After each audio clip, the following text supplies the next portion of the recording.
fiscal and social conservative. And above all others, he understands conservatism when it comes to national security.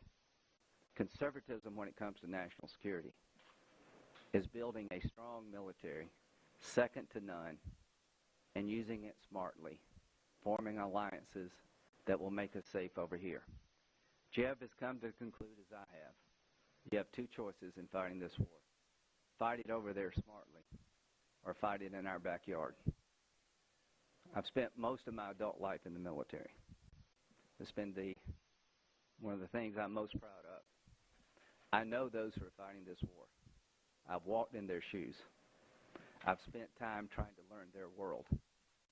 I would not endorse someone that I did not believe in that would really, truly have their backs. So, ladies and gentlemen, South Carolina is going to reset this race. On February the 20th, we're going to give Jeb Bush the momentum that he needs and deserves to win the nomination. And to the Republican Party, Jeb Bush is going to be a nominee that can win an election that is a party we can't afford to lose. To the nation, he will be the president that can reset the world, bring us together, and solve problems. Above all else, he's a good man who is comfortable in his own skin and who understands truly what makes America great. It is our diversity. Not who we hate, but what we love. The next President of the United States, Jeb Bush. Thank you. Wow. Thank you, sir. Thank you. Lindsey, thank you so much, General, to my friends and supporters. I'll be very brief. First, Lindsey Graham's a patriot. He loves this country. You just heard it, how he spoke from his heart about what's at stake here. What's at stake is our way of life. The very founding of our country based on freedom and human liberty is what's at stake. The President at the State of the Union address talked about the threat of Islamic terrorism in the way that he typically does, which is the straw man argument. In this case, he made the case something, well, this is not a threat because they can't invade us. That's a total misreading of what this threat is about. Radical Islamic terrorism is a threat to our freedom. They see our freedom as our weakness. And when people are struggling to make ends meet, as they are today, a majority of Americans are living paycheck to paycheck. A majority of Americans have less than $1,000 of savings. 63% of Americans can't afford a $500 car repair. In freedom would be devastating for our country and feeds the dangers here. And as Senator Graham said, the way that we win this fight, win this war, is to win it there and to make sure that the homeland is safe. Lindsey Graham's an extraordinary person. We've been friends for a long while. I admire the fact that as a senator, he views his job for problems rather than to try to tear things down. And I've learned now to the valuable lessons in life is to know what you don't know. It's a huge advantage, particularly in the ego-laden political world where everybody feels like they've already got it all figured out. Well, the world's too complex for any one person to figure out everything. And here's the kind of guy Lindsey Graham has been. I have sought out his advice even though we were both competitors for the Republican nomination for the presidency. And he gave it. He's consistently done so because he's not doing this for his own ego. He ran because he wanted the voice of a strong defense and the role of America in the world, the leadership role, to be heard. And while you may not have successful in that regard, and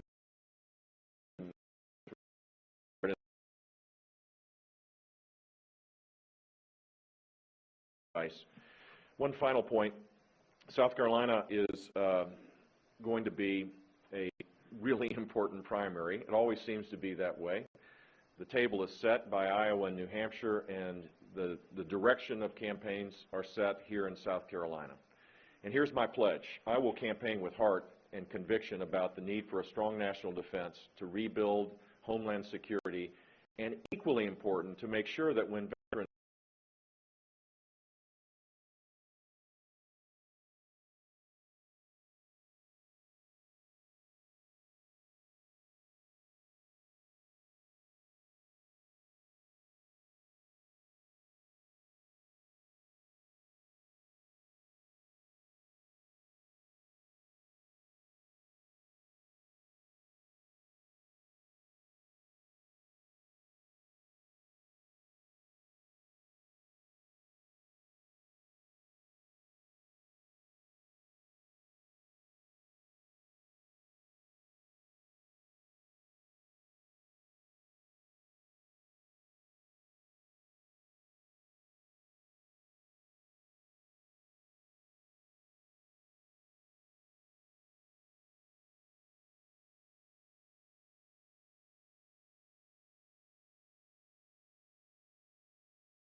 outside of the veterans healthcare system, all of that has to change dramatically. And I pledge to you all and to the people of South Carolina, not only will I be a candidate that will actually continue our military, strengthening of our intelligence capabilities,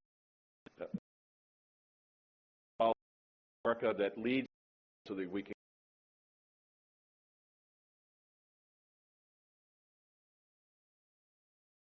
services for veterans that deserve it more than anybody else that should be receiving government benefits. With that, Lindsay, thank you again for your support. General, thank you for your leadership, not just in the military, but education as well.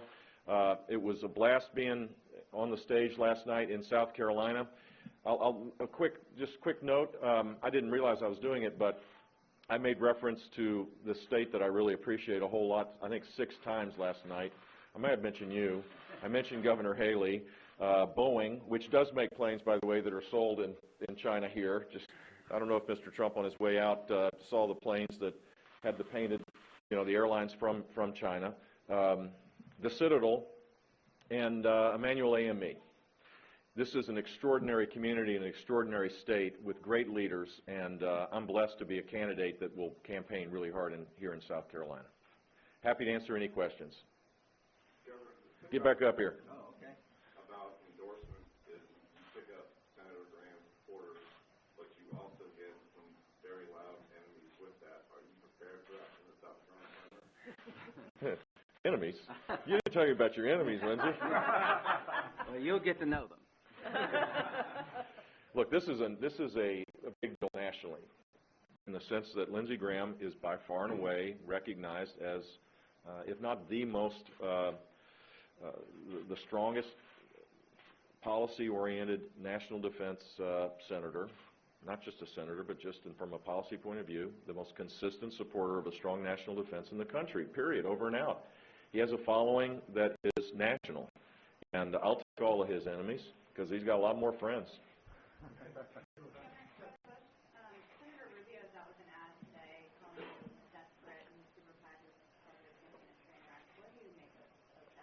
This politics is not, you know, look, I'm a big boy. I actually find that advertising so far pretty tame. I don't know why, you know, if you're a candidate, you can't play the role of victim. So I'm not going to do it, and he shouldn't either. Our records will be scrutinized, and people have this incredible ability to all sense to get to the point. And here's what I am. I'm not a cut-and-run politician. I see the fire and I move towards it. That's been my life experience. That's what I did as governor. That's what I believe we need a president to do. We don't need a president that runs for cover when things get tough, that may not be politically, you know, easy to do. We need someone that says, oh my God, this is on my watch. We're going to fix this damn thing. This is what drives me nuts about Washington, D.C. We have this, I mean, the debate on I can't remember what the thing was. It's just this arcane discussion about talking about an amendment to a bill that never actually passed. I mean, people are really struggling out there, and their conversations are all about trying to rewrite history, when in fact what we need is a leader that will focus on the problems and not say, the dog ate my homework. We focused on trying to solve problems again. That's what we need. If we do that, this is going to be the most extraordinary time to be alive. We can fix these problems, but we need people of goodwill to realize that we have to start working together to do it.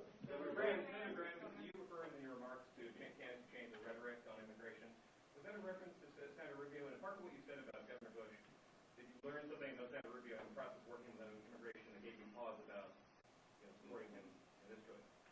I think Marco Rubio will be president of the United States one day. I think he's one of the most gifted people I've ever met. I like him. But I wasn't ready to be president at 44. Jeb has proven to me that he'll stand up to people running against him who are saying things that sound good to some but will hurt the country and don't have a snowball's chance in hell of ever passing. The thing I like most about Jeb is that he's not overselling. He's embracing the fact that we're a diverse country.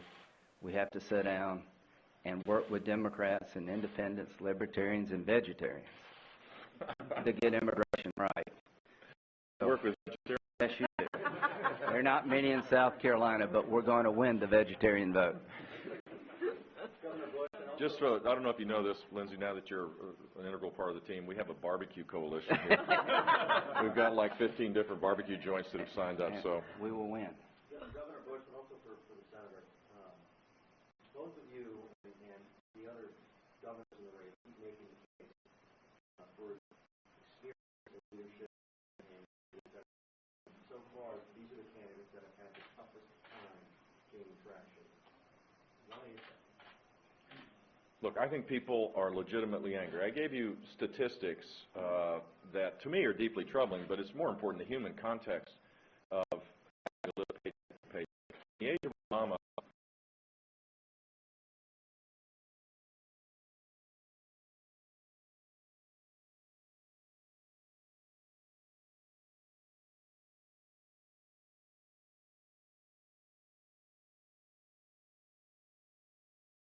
support someone that has the tools and the leadership skills and the proven record.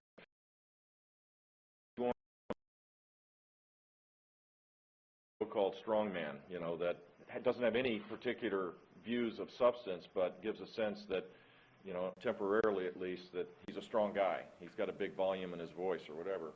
And I think that's part of the challenge, is that people are deeply frustrated. My job is to go sell the policies that will fix this, to describe what the lush green valley on the rocky side of the hill is. That's what we need to be doing, and ultimately in American politics, that's what people make their decision on. Who has the leadership, who cares about me, and who has the leadership skills to fix the things, and who has the integrity to do what he said he was going to do. And if it's going through that filter, I think I'm going to do pretty well.